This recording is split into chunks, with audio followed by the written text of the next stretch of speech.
SIBN Sports Desk, keeping on top of your team's news, stats, and wins. This is SIBN Sports. What's going on, everybody? This is the coach joining the Sportscast desk today, and Claire. Yes, this is your girl, Clara Select, the sports fanatic, coming at you today. And we also have Mr. Stan Warren sitting over here with us today. What's up, Stan? What's going on, Marcus? Hey, y'all, we miss Matthew today. He was not able to be with us. We want to thank him for his service.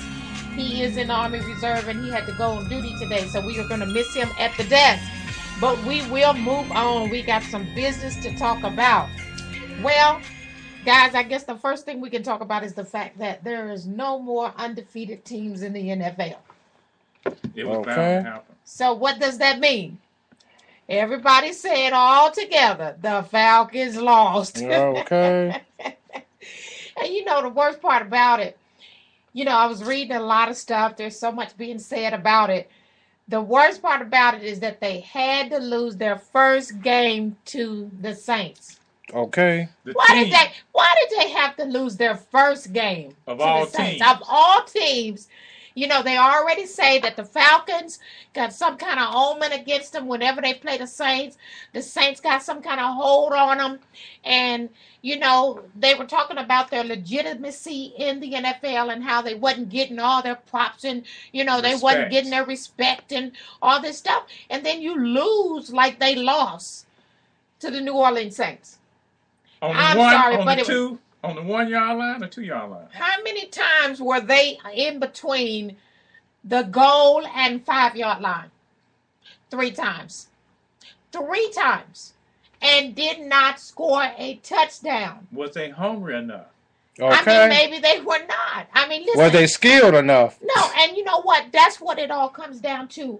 When it comes to playmaking and making it count and making it happen, you have to get to the goal line. You have to get in the end zone. You have to make it happen no matter what. Because that's the object of the game, is to get into the end zone. Got to get in the end zone. I mean, you can kick a field goal. We know you get 3 points, but you're not going to win off 3 points. Why would I want to be on a team that run up and down the field and never get into the end zone? Well, Stan, I'm sorry that you had to say that, because that reminds me of something else they're saying about the Falcons. You get in the playoffs and you never make it to the Super Bowl. Well, you know, the thing about the Saints, and you know, I'm not a sports guru, but the thing about the Saints is that this is a well-oiled team, and the Falcons, I think it was a psychological game. Well, they said it was definitely psychological. Because you said, you know, on Sports Day, you even said that it was winnable, and they had several opportunities. So I think you should talk about the 3 or 4 chances where it was a winnable game. Well, there were several chances. I'll tell you, one of them, they had opportunities even on the defense where we had several missed interceptions. Mm-hmm. I mean, right there in front of you, and you just let the ball drop. How you have 3 defenders that don't see the ball? Everybody's looking around and nobody sees the ball drop to the ground. And that's a wonderful point there, Clara, is that the defense needs to score as well as the offense. Yes. And we're finding out that's how most teams are winning right now. The defense has to participate in the scoring. That's right. And in weeks past, we have had some help from the defense. But this time, there was no help from the defense on the scoring side. Even though the defense did stay out on the field a little longer. Yeah. They spent way too much time on the field, and we know why that was. Right. Because Matt Ryan was getting rid of the ball too fast. And, you know, when you get to third down, you got to make it And he was a hard carrot in the pocket, because, I mean, if they didn't force him to move, he wasn't going to move. You say he was a hard carrot. A hard carrot. But then you also got to look at the offense coordinator on the Falcons team. You know, what's his play calls on point? Yeah. You know, because, see, they had Julio Jones, who they normally threw up high to, just as well as the tight end. Mm-hmm. You know, they normally throw up high to him, you know, so that he can jump up because he's taller and he got the reach on him. Right. So there were several times when he did have several passes that were thrown to him that he could not reach. I guess Matt Ryan just thought for some reason that he had a higher jump than he has. I mean, I don't know what Matt Ryan was thinking, but there were several passes he threw completely over his head. It was like, hello, Matt, bring it down just a little bit. You know, he's not that good as you're trying to make it look like. And then one of the things that stood out to me, just before the half, Drew Brees, in less than 2 minutes, went down the field, scored a touchdown to take the lead of the game. How do you let that happen? 21-17 now at the half. That's where we are. 21-17 at the half. Well, if you got your defensive line tired because they're out there. Man, yeah. Because remember, Abraham had to come off because he was tired. He had to be replaced. Because I was wondering where he was. Yeah. I just want to know, where's the defense for the Atlanta Falcons? He was getting some oxygen. He had to rest. He had to get some oxygen. But Claire, you probably should have gave Matt Ryan some freaking oxygen. But you know what's funny? He threw for 422 freaking yards. Yeah, you said if they don't win in the first quarter, yards. If they don't win in the first quarter, what's your saying on that? They lose in the fourth quarter. You either win in the first quarter or you lose in the fourth quarter. Well, I think that said it all because they've been the only team in the whole NFL that did not have any. They were not leading in penalties at all. Nowhere. They were penalty free. Right. They was the number one team with less penalties. Right. Yeah. And they opened up the first quarter with, I think, 2 penalties, and so. We kind of like saw the momentum shift, but it did go back and forth. But I think what you said was key. It was a winnable game. Right. And please do not make us all cry here in the studio and talk about that last freaking play that almost sent everybody to hell. Yeah, Let me where just he call tries it. to throw the ball to Roddy White in the end zone. The ball gets knocked down because you got 3 defenders. I mean, come on. And then you look over in the corner, and guess who's standing there? Your lone soldier. All Pro Bowler. All Pro Bowler, future Hall of Famer, Tony Gonzalez, standing wide open in the end zone screaming, throw it to me! Throw it to me! We're going to go to break, y'all. Y'all crazy. Leave it alone, Claire. Let it go. Okay. I'm going to talk about somebody else when we come back because I can't take no more. All right, guys. We'll be right back. Stand by. You're listening to SIBN Radio on the Select USA TV iBroadcasting Network. You're listening to SIBN Radio.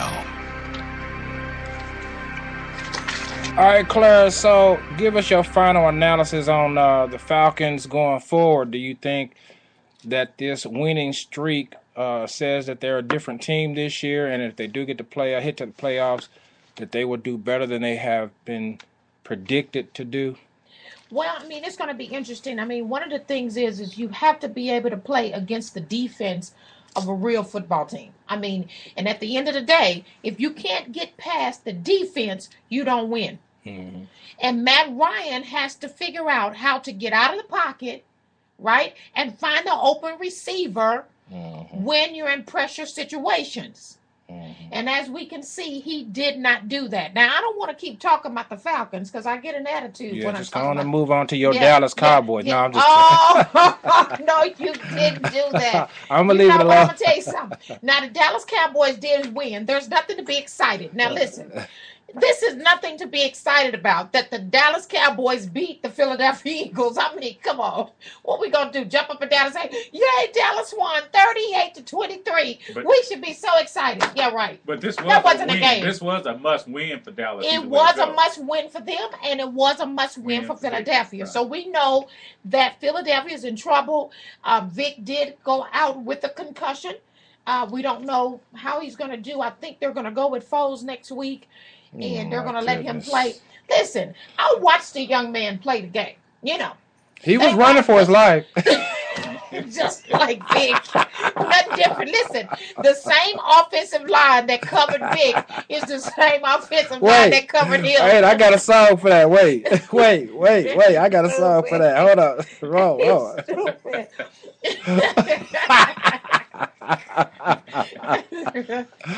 Oh my God. Okay, all right. You know what I'm saying? Listen, this is nothing for the Dallas Cowboys. I mean, you know, it gave Dallas a little momentum. They needed it. We know that Dallas needs a little momentum and a little help. Mm-hmm. And so they got some help from Philadelphia Eagles. Okay. I can't even stop laughing. Imagine, it's though. Actually, a laughable matter. Yes, here. imagine, though. Yeah. Imagine. It's just we really thought that the Eagles was going to pull this out, and Dallas pulled it out. Right. And we thought this was going to be a game to watch, but I mean, again, Vic is going through whatever troubles Vic is going through right now. I think that two people are on their way out in Philadelphia, and one is Michael Vick, and the other is Andy Reid. You're not going to have coach this type of football and keep your job. It's not going to happen. And we can't blame everything on the quarterback. Quarterback is not the whole team. Right. It's a team effort. It's a team effort, and you have to blame it on everyone involved. So everybody's going to have to take their place in this loss, in this season that they have lost, because they have truly slipped way behind with no end in sight. So moving on from them too. I don't want to talk about them anymore. Listen, I want to talk about something exciting, though. The Minnesota Vikings beat up on the Lions, but the person that I really want to mention is that running back, that young man, Adrian Peterson. He is running some great runs, 27 carries in this last game against the Lions for 171 yards. He had one touchdown. In the fourth quarter, he ran 61 yards for the game-sealing touchdown. And this is all after 10 and a half months ago, he had reconstructive surgery on his left knee. And you know what they said? He's getting stronger by the day. He is the number one rushing tailback in the league right now. That boy is running his butt off. He got something to prove here. Right. He has a lot to prove. Yeah. And the Minnesota Vikings are now 6-4, so they stepped up their game. They want to win.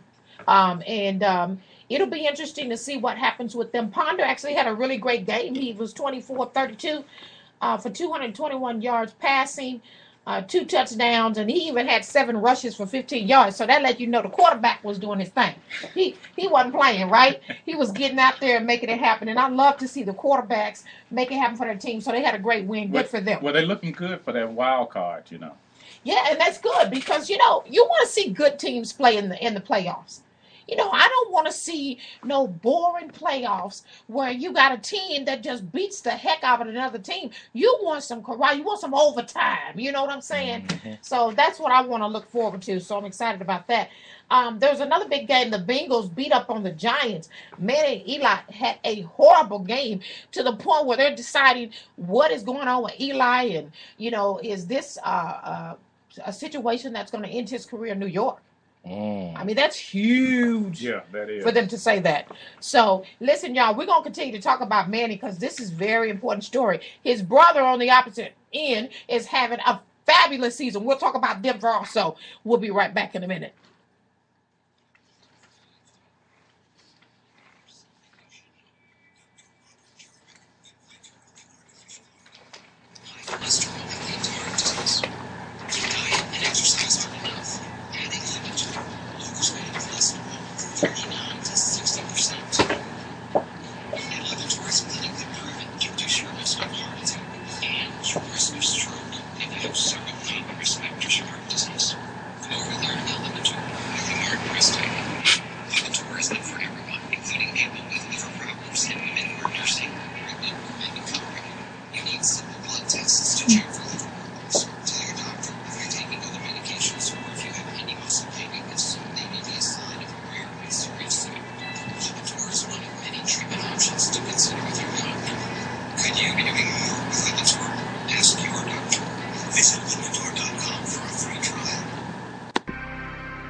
You're listening to SIBN Radio on the... All right, y'all, come on back in. Hit the wrong button on this. The USA TV iBroadcasting Network. Our producer over there is... listening to SIBN Radio. All righty, y'all. Sports. Yes, man, we're having a good time. We talking about some stuff. I'm telling you, this week actually was a great week in football. Was it not saying? I mean, I don't know how many games you were able to watch, but The ones that you only watch the Falcons. Just one. That was all you needed. And that's all right. That's all you needed to watch. That's all that counts for me right now. And not only that, that game in itself was enough for everybody, I believe, this week after seeing them lose. I do want to talk about Eli Manning, though. Listen, I don't believe that we should be so